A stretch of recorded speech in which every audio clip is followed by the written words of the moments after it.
The Senate's draft legislation also restates the goals of Security and Prosperity Partnership of North America, which would reduce or do away with trade and other cumbersome border restrictions among the United States, Mexico, and Canada. Joining me now is Robert Pastor. He's Vice President of International Affairs at American University, Director of the Center for North American Studies. Robert, good to have you here. It's good to be with you, Lou. All right, let's start with it. What in the world are we trying to do here, we elitists who want to make it so less cumbersome to traffic commerce among Canada, the United States, Mexico, and move people and goods so much more efficiently? Well, I think the premise is that if Canada and Mexico develop very well and they progress, this is in our interest as well. That's the portion of the bill that you were just hearing. Okay, and who is we? I'm a little lost on that. The American people haven't voted on it. Congress hasn't voted on it.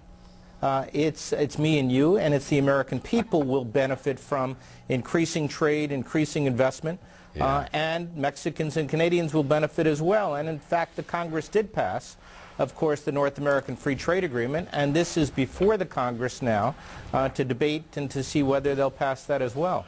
Well, let's hope, Robert, that that you all get a little surprise from this Congress. I have to tell you, I frankly will be surprised as well.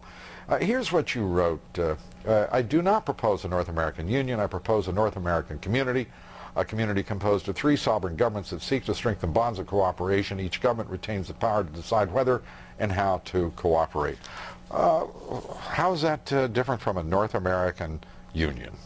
A North American Union is like the United States. It's a unified, centralized state. Neither Mexico, Canada, nor the United States want to dissolve their borders to create one single state. Well, let me ask you this. If in point of fact, you're creating a perimeter of security, and you are basically crossing those borders at will, for example, the pilot project on Mexican trucking, I mean, I just don't quite see the difference between that and a North American Union as you would have it.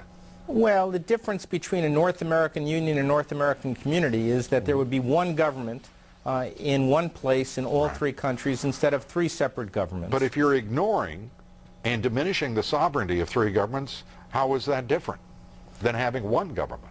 Well, you're not diminishing the sovereignty of any of the 3 governments any more than when Canada decided to open up its oil and energy to foreign investment. There were some people who accused it of diminishing their sovereignty. In fact, they've become now one of the great energy exporters in the world. So you're not diminishing sovereignty, you're enhancing the autonomy, enhancing the welfare of all 3 peoples by freer trade.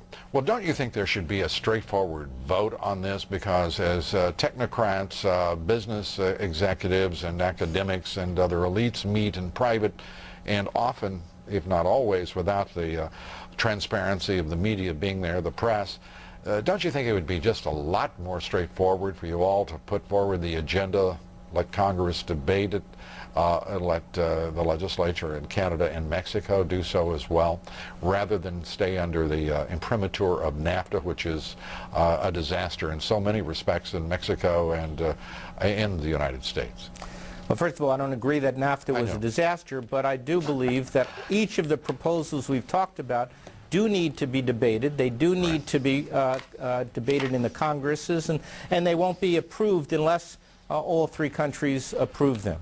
And with the United States suffering immense trade deficits with both Canada and Mexico, more than approaching 125 billion a year, what's driving us to do this? Well, I think we've seen over the last 13 years since NAFTA came into effect, trade has tripled. Foreign direct investment in the 3 countries have increased by a factor of 5. That trade is a $125 billion deficit, Robert. What is driving our interest here? Well, what makes you think that deficit among close neighbors like this is necessarily negative? It means, for example, that we're importing more goods that are cheaper and of a higher quality.